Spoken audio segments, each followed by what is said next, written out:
This drink is tranquilizing. Just look at us two, asleep at whack. Oh, you want fries with that? Simon lost a lot of weight. I hope I'm not going through puberty again. Oh, no, you might be.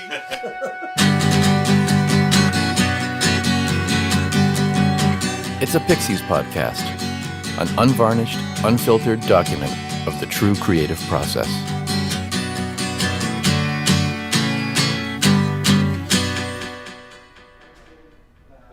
Episode 8, Dreamland Diaries, Day 16. On a Sunday afternoon a week before Christmas, at the entrance to the Catskill Mountains, the Pixies returned to Dreamland Studios after taking a day and a half off to recharge their batteries. Frontman, lead singer, and songwriter Charles Thompson got to spend a couple of nights back home in western Massachusetts with his family. With just one full week left to complete the group's 7th album, he wastes no time getting back into the vocal booth. So I find it very surprising. He's coming to you, but I'm thankful that he helped me to see. You'll say he's not around. Death Horizon is one of 4 songs that Charles wrote at Dreamland during the first 10 days of December. They took priority over 4 others that were also recorded and mixed but not included on Beneath the Eyrie. And a large number of all 16 of these recordings were chosen in favour of songs demoed back in March. Charles's prolific songwriting is one of the reasons that Pixies are on a release schedule of an album every 2 years. This is reasonably rapid for a major rock band in the 21st century, though still not quite fast enough to fulfill Charles's artistic appetite. But what can you do? I probably would be more at the pace of doing one every year. I would prefer that, I think, if that was my sole outlet, for creativity. And I did attempt to continue to do solo records when not all band members were on board with making a new record. But now I'm much more patient with the pace. It fits in with the lifestyle, and I suppose also I finally was like, okay, I don't need to make other there's other ways to be creative or whatever. Have you seen the death horizon? Just there out of view, way low in the sky, beyond the sea.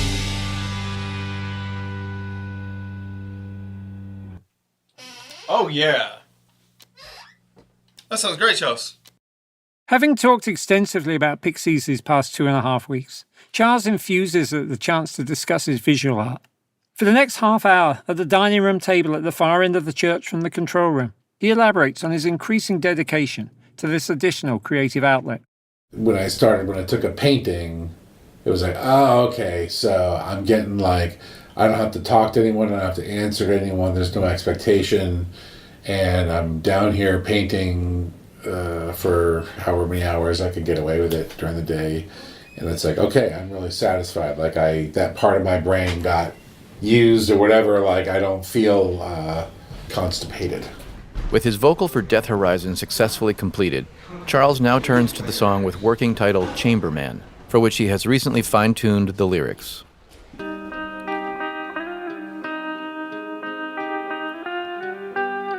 A few dark words you said to me.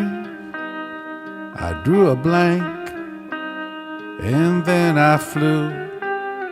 I walked the plank into the blue, my heart beat in leagues of silence. It's like, oh, I can do something else that's creative, and I don't have to take such a beating on my ears, and it's quiet, it's a different part of my body, it's using my eyes, it's a different... Right. But it's really the same thing, really. Right. It's kind of just... It's creativity. It's creativity. It's art. It's art. But it's a different way of doing it. Yeah. Yeah. So that's what's kept me out of trouble for the last 4 or 5 years, I guess. It's just like that. Ooh.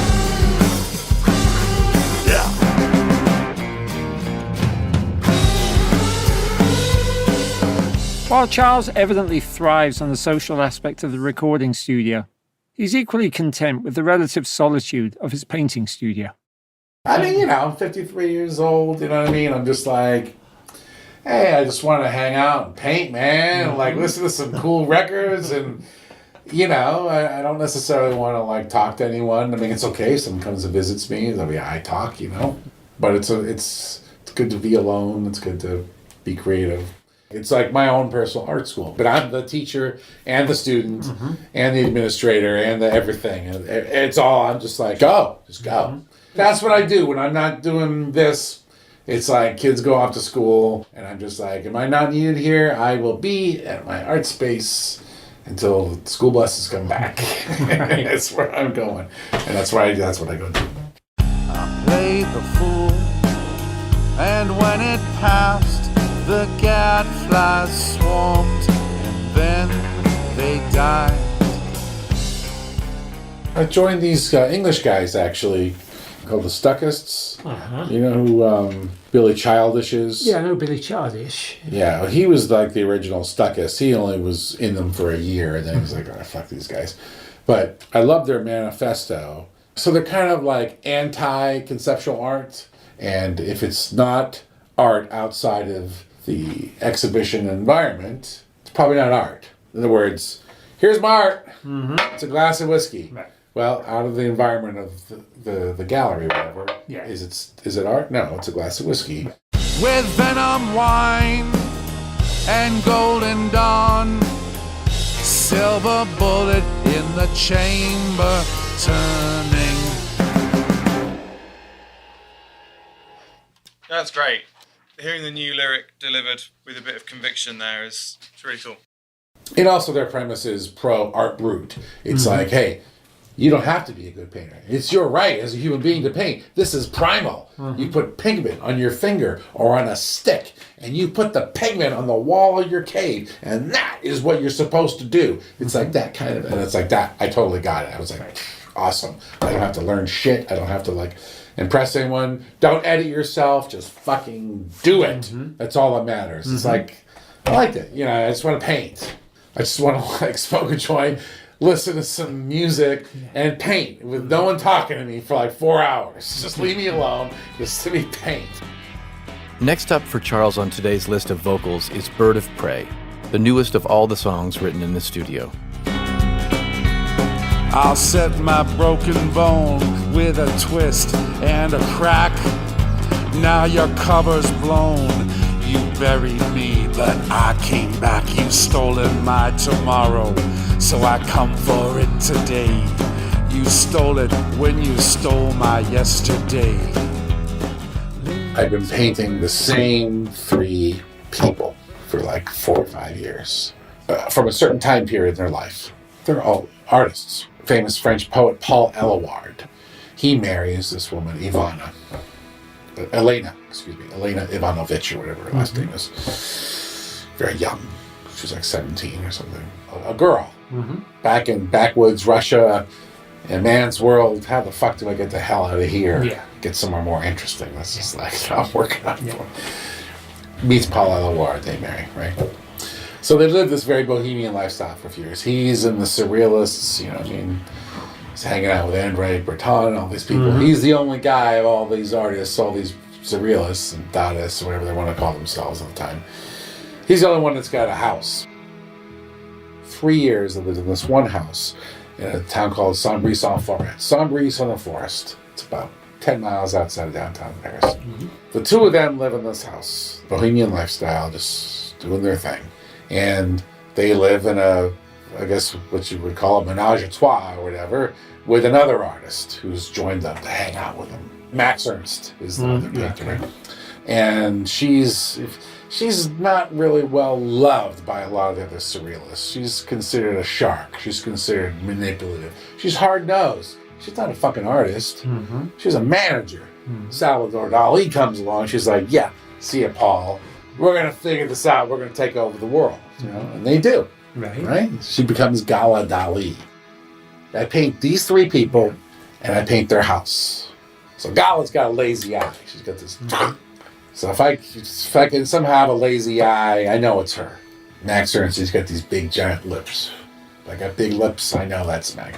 Paul, I've had a hard time kind of like physically trying to tease out some sort of element that I think is him, you know what I mean? Charles's paintings appear to be very much about the big picture. I mean, we see Paul Eluard, Gala, and Max Ernst at work, at play, at the beach, even in the nightclub. But he's not looking to fill in the finer points. They could be any three people, not necessarily influential characters from the Surrealist era. When it comes to his Pixies music, and especially his lyrics, however, it's an entirely different picture. During this last week in the studio, Charles develops an almost laser-like focus with every word and every phrasing of every song. That's Here in My Heart, isn't it? Well, I swapped. I couldn't decide. Swap them around, so you go here in my heart, just like you might hear a gazillion songs. Yeah. As the opening, and then deep in the dark.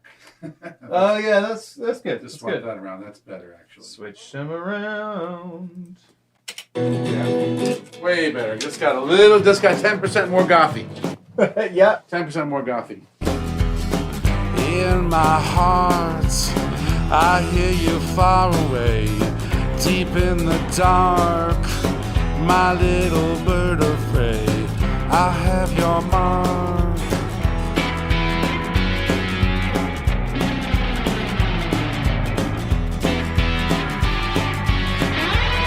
I'm flying through the rack, crack the whip from my caleche. I have the horse's speed, and if I need the horse's flesh, fire for the tallow, but I still can't find the way. You stole it when you stole my yesterday. Little birdie, little birdie, little birdie, little birdie.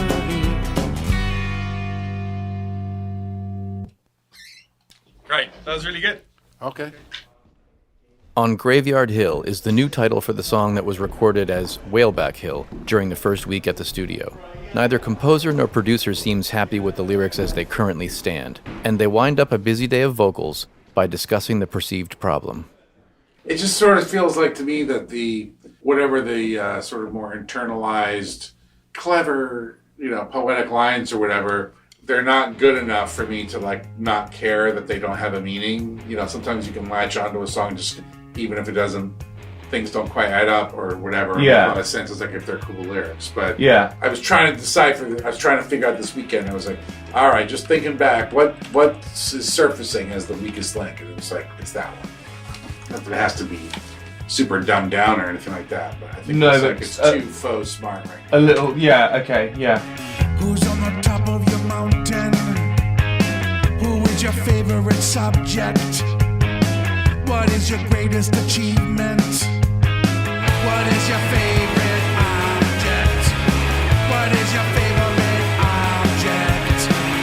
What's your favorite object? In the poisonous garden, Patty built a dam.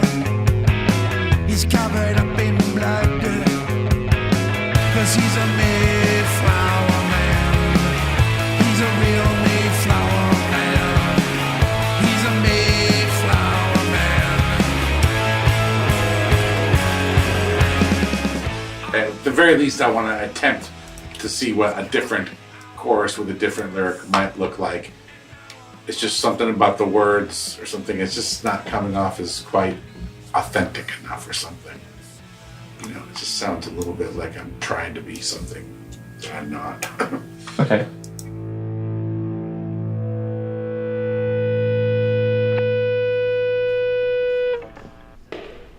Dreamland Diaries, Day 17. Even though their studio time is winding down, the morning of December 17th finds Charles especially carefree as he shows up in the control room to greet Tom. Paz is asleep, I presume, or in her room. Joey is out somewhere. Oh, okay, cool. And I'm just pottering around. Cool. Perhaps because the day's work involves cover versions, Charles embarks on a rambling pop music conversation with producer Tom Dalgety, which weaves in and out of the work at hand. So I just warmed up by singing along to the Eagles' greatest hits. And I actually quite enjoyed that. Yeah. And of course, songs I've heard 1,000 times before. What's that one song? I'm Already Gone. You know, I'm already going. Yeah. Well, I'm already gone. That one. I think that was the one. It has about freaking 100 verses in it. Yeah. It's crazy. Like I never noticed before. It's just like, I didn't know there was a triple verse at the top. Chorus. Okay, so now what? Another one. Another triple verse. Exactly. Another chorus. Another round of verses. And I was like, wow, they really got away with that. Mention of the Eagles provokes Tom to reference their song, Witchy Woman, which quickly brings Charles back around to the new Pixies song that is proving to be a problem. We listened to that twice last night in the kitchen. Yeah. Because Graveyard Hill, we discussed some of the DNA of the so-called song where it is right now, right? Anyway, so Paz, I think, has a good angle on Embrace. Because I'm like, Graveyard Hill, come on. This is like a Hardy Boys mystery novel. You know what I mean? And she's like, no, we need to embrace the camp kind of goth of this. Yeah. She says, I think it's fine. And she says, I think the chorus is fine. But anyway, she worked on a little bit of a melody change, something that was not quite so da-da-da-da-da-da-da. With the Captain Beefheart song Grow Fins on the schedule for recording this afternoon, it's no surprise that the conversation soon gravitates to this artist. I mean, I love Captain Beefheart, but I don't obsess on it. I don't listen to all the records. I've probably heard them all, in one place or another.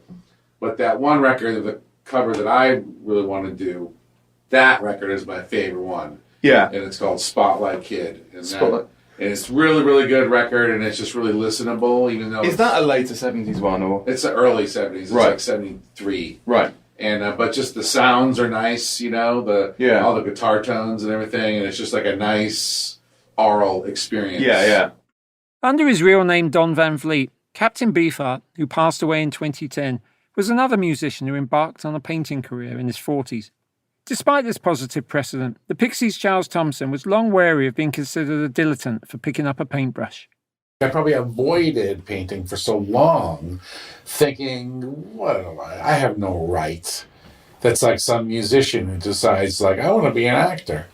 I want to be in the movies. It's like, I'm not going to act. Vice versa. Some actor wants to be a musician. We're just like, oh, God. You've seen them before. They're just like, oh, they want to have a band now, too. You know what I mean? They play a little guitar and like, oh, man, they kind of suck. They should just stick to acting, So you start to kind of go like, oh, yeah, what right do I have? I haven't earned it or whatever, But then I realize it's like, oh, no, I have earned it. Because I've been doing another creative thing that's actually... at the end of the day, it's the same kind of energy. So you have done it. So you can, even though it's different, you can do it. And maybe initially it will kind of suck. But you have the right to be there. That's the thing that keeps people out of music sometimes. Because, I don't know how to play. Right. No, you don't understand. The best records are by people that don't know how to play. Oh, no, I can't sing. I said, oh, you don't understand. There's all these amazing records of people that don't know how to fucking sing, and they're way better than people that can know how to sing. You know what I mean? You don't understand. Just do it. Just be yourself. Reveal yourself to the rest of us. You know, what makes you tick? You know what I mean? That's of course, as we know, that's the essence of it. It's like being honest or something, right? Yeah. I mean, show us a little bit what you're about. You know what I mean? You don't have to worry that you don't sing in tune. You don't have to worry that you don't look the part. You don't have to worry about all that stuff. Just do it. You might actually have more to say than everybody else.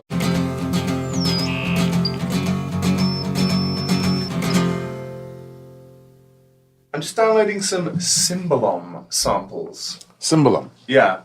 Because I feel a nice Hungarian cymbalom going ding ding ding ding ding. You have to tell me what a cymbalom is, because I guess it's a... It's kind of like a dulcimer. It's a hammer. It's a hammer. It's pretty much a grand piano that you hit with sticks. It's just like kind of... I think there's 3 string clusters that you kind of drum on like that. But it's kind of synonymous with kind of 60s spy movie kind of things.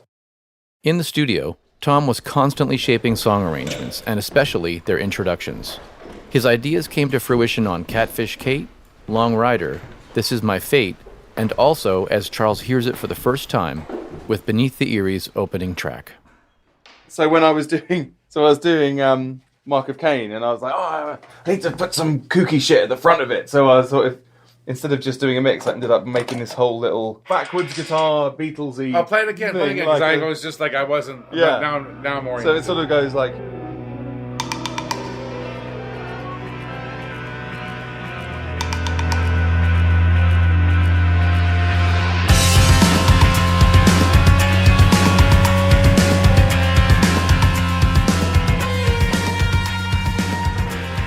I just like things that are just immediately, you immediately know what song that is straight away from like having a weird little moment at the front of it. And whether it's like a little bit of studio chatter or a bit of feedback, or it just immediately, to the completely unmusical listener, it's different from 1, 2, 3, 4, ba-na-na-na-na, you know, because it could be anything, you know, like it's immediately, oh, this is Mrs. Mark of Cain.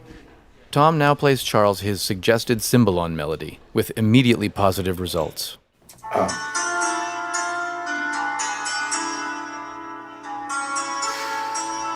Oh man. Alright, I'm so sold. Forget it. Fuck it all the way. Yeah.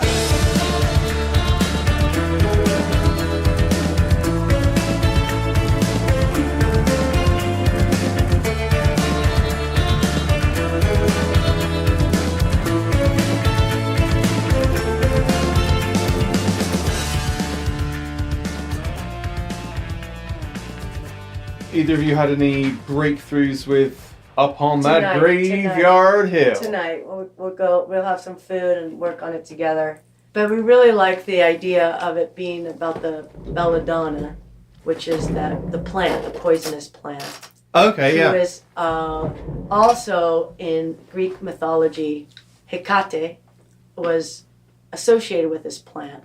And she was the queen of the witches, basically. Right. And she would stay at this like crossroads with 2 torches of light, flame, and she would guide the people who passed by her, right? And if you followed her, you would either lead to your death or perhaps maybe to your madness. We're working on it, is what we're trying to say. I feel like the character is there. All sounds good. All sounds good. This is great, Paz. This is great. But let's hear the song. Yeah. I mean, I love, weird medieval facts as much as the next man, Paz, but I want to hear a hit. What does she look like? Well, she had long black hair. There we go. Oh, there we go. Yeah, thank you. Yeah. Did she have a cat? No, but she did follow the howling sound with the waning. It's gonna be good, is what she's trying to say.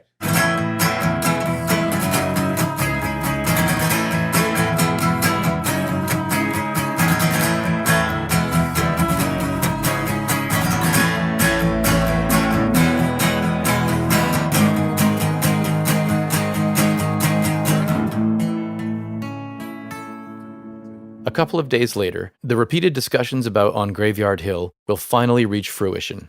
Charles and Paz, having worked on the lyrics together, return to the studio for Charles to sing a master vocal, with Joey and David also in attendance. It's delivered with fresh intent and indeed more than a little menace. When the moon grows smaller, Donna picks out a flower, gives her a witchy power.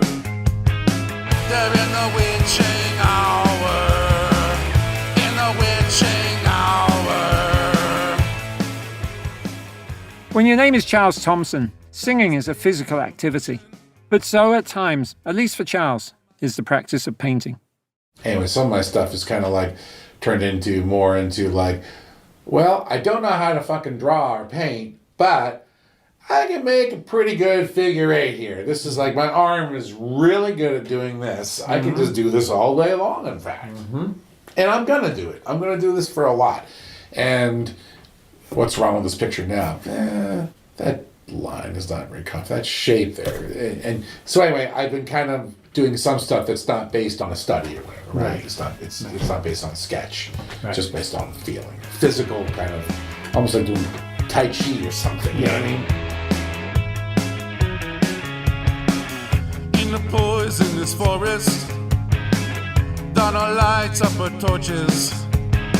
Her eyes are flying saucers. Her hair is black and gorgeous. I see her down at the crossroad.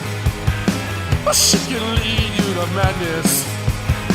She's leading me into darkness. During a witching hour, Donna picked out a flower in a witching hour. On a graveyard hill, she's calling out her curse. I'm taking my last breath with each chapter and each verse, and soon I will be killed.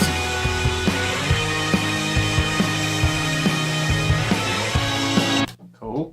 Sounding great. Can we zone in on the first two verses? As with much of the material that would become Beneath the Eyrie, On Graveyard Hill possesses a strong Gothic imagery. Charles's vocal performance of this song prompts vocal comparisons ranging from Elvis Presley to the lead singer of The Damned. I do like the like the kind ghost. of vibrato-y pseudo the king. See the David Vanian? If we shoot for Elvis. Suspicious and minds. we get Vanian. That's fine by me. Suspicious minds. Suspicious goths. Here we go. People stay away from creative things because they think, well, I'm not creative. It's like, no, actually you are. You just haven't done it. You're not doing it. You haven't decided to, you haven't been willing, like the Stuck is saying, you have to be, as an artist, the pure place to be is to be totally willing to completely fail. When the groom goes. When the groom. Oh, yeah. Come on, Elvis. I have so much respect for comedians. I mean, because I used to be married to a comedian, and I used to go to these little black box theater shows and see these people just doing their improv or whatever, and just sometimes just bombing the shit out of whatever they were doing, just utterly failing. Your heart just kind of goes out to them, And of course, you see the same people sometimes, and then they come out and they're like, oh my God, it was so amazing. On the graveyard hill, she's calling out her curse. I'm taking my last breath with each chapter and each verse, and soon I will be killed. Yeah, really nice. That's cool, actually, Charles. Let's get some ending lines. All forms of art involve practice, and none of the 4 songs that Charles wrote at Dreamland made it onto Beneath the Eyrie without considerable shaping and restructuring, much conversation, and frequent deliberation.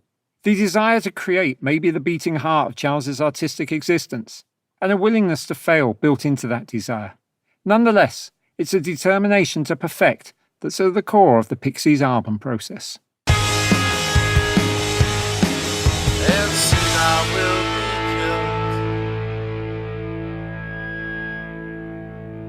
killed. That's great. À la prochaine. Awesome. Round of applause. Very good. Very good. Good job, Paz. Good job, Paz. Thank you. Cool. Okay, you're done, Charles. Okay. Yeah. Exciting. The band's all together. Everyone's together again. It'd be cool. It's Maybe we great. should try that version of Monster Mash again. What's the mesh? Here in my heart, I hear you far away, deep in the dark, my little bird of prey. I have your mark. I hear you far away, deep in my heart, my little bird of prey. I have your mark.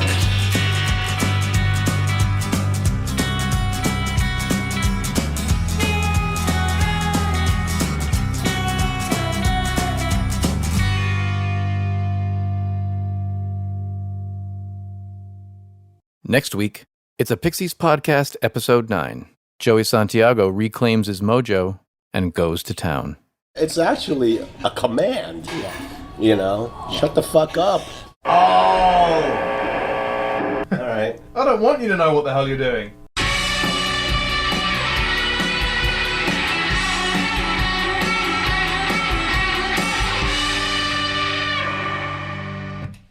I dig it, Daddy-o.